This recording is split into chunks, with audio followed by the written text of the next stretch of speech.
दोस्तों नमस्कार। दोस्तों हाल ही में हुए एक नए शोध में बताया गया है कि अंटार्कटिका में जो थ्वाइट्स ग्लेशियर है वह तेजी से पिघल रहा है। दोस्तों इस थ्वाइट्स ग्लेशियर को अक्सर डूम्सडे ग्लेशियर के रूप में भी जाना जाता है। कहा जा रहा है कि जिस तरह यह ग्लेशियर पिघल रहा है उसकी वजह से यह पूरी दुनिया भर में समुद्र के जल के स्तर में यह बुरा प्रभाव डालेगा। दोस्तों किए गए अध्ययनों से पता चला है कि बर्फ के पिघलने की दर पहले की अपेक्षा कहीं ज़्यादा ही तेज हो गई है। ऐसा इसलिए हो रहा है दोस्तों क्योंकि समुद्र की धाराएं गर्म हो रही हैं, जिसकी वजह से यह समुद्र की धाराएं नीचे से ग्लेशियर पर हमला कर रही हैं, यानी कि ग्लेशियर को यह गर्म धाराएं पिघला रही हैं।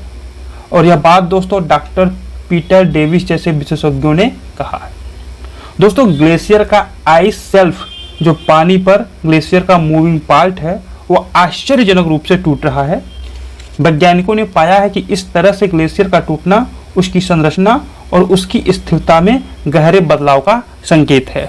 दोस्तों यहाँ पर हम आपको बता दूं कि यह ग्लेशियर दुनिया का सबसे चौड़ा ग्लेशियर है जो लगभग फ्लोरिडा शहर के बराबर है। दोस्तों शोधकर्ताओं ने इसके नीचे एक पनडुब्बी रोबोट तैनात किया हुआ है जिससे यह पता लगाया जा सके कि अंटार्कटिका बर्फ की चादर कैसे पिघल रही है। दोस्तों नेचर जियोसाइंस में एक अध्ययन प्रकाशित किया गया था जिसमें बताया गया था कि ग्लेशियर की मैपिंग की गई है ताकि यह पता चल सके कि ग्लेशियर का हाल भविष्य में कैसा रहेगा। इस अध्ययन में पाया गया कि लगभग 200 सालों में ग्लेशियर का बेस समुद्र से अलग हो जाएगा। तब से दोस्तों यह बताया जाता है कि यह ग्लेशियर हर साल 2.1 किलोमीटर की दर से पिघल रहा है। दोस्तों कहा जा रहा है कि अगर थ्वाइट ग्लेशियर की बर्फ पिघलने लगे तो समुद्र का स्तर लगभग 3 मीटर तक बढ़ जाएगा, यानी कि इस ग्लेशियर का पिघलना बहुत ही भयानक हो सकता है, जिसकी वजह से दोस्तों दुनिया भर के तटीय इलाकों में बाढ़ आ सकती है। इसके अलावा दोस्तों द्वीपीय देश डूब सकते हैं, साथ ही साथ काफी ज्यादा जान धन की हानि हो सकती है। दोस्तों यह अपने पास के ग्लेशियर को अधिक डिस्टेबलाइज कर सकता है, जिसकी वजह से समुद्र के जल के स्तर में वृद्धि हो सकती है। दोस्तों बताया जाता है कि यह प्रेजेंट टाइम में दुनिया भर में समुद्र के स्तर में लगभग 4% की वृद्धि का कारण बन रहा है। दोस्तों यहाँ पर आपको बता दूं कि इसे डूम्सडे ग्लेशियर इसलिए कहा जाता है क्योंकि यह ग्लेशियर सबसे अस्थिर यानी डिस्टेबलाइज्ड में से एक है।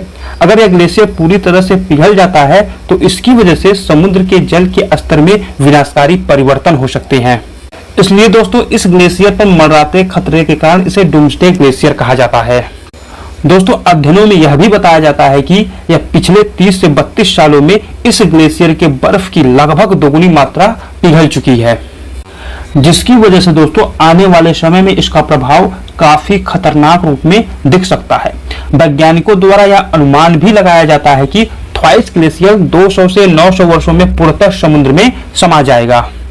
दोस्तों थ्वाइट्स ग्लेशियर के नीचे का क्षेत्र इनलैंड स्लोपिंग है, जिससे गर्म पानी अंदर जाना आसान हो जाता है, जिसकी वजह से इसके पिघलने की गति तेज हो जाती है।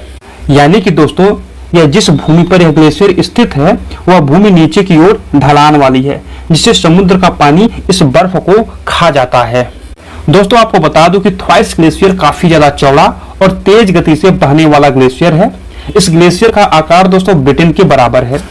दोस्तों यह ग्लेशियर वेस्ट अंटार्कटिका की मारी बर्ड धरती के वालग्रीन तट पर आमुंडसेन सागर की पाइन आइलैंड में बहती है। वर्तमान समय में थ्वाइट्स ग्लेशियर दोस्तों हर 10 साल में 1.5 इंच की औसत समुद्र के जल के स्तर को बढ़ाने में अपना योगदान करता है।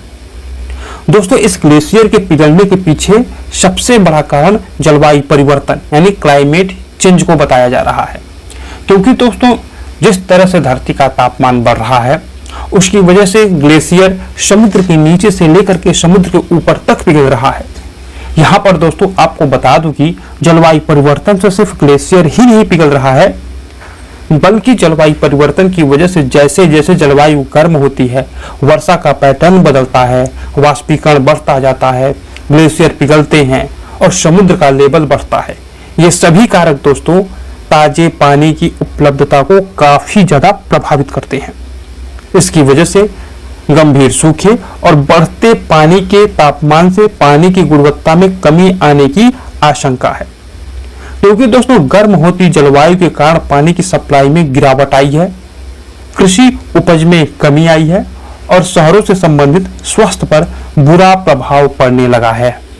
दोस्तों यहाँ पर आपको बता दूं कि जब भी ग्लेशियर के पिघलने की गति तेज होती है तब लगातार बाढ़ आती रहती है, जिसके कारण नदियों में, झीलों में, समुद्र में अचानक जल के स्तर में वृद्धि हो जाती है, जिसकी वजह से काफी ज्यादा जान माल की हानि होती है।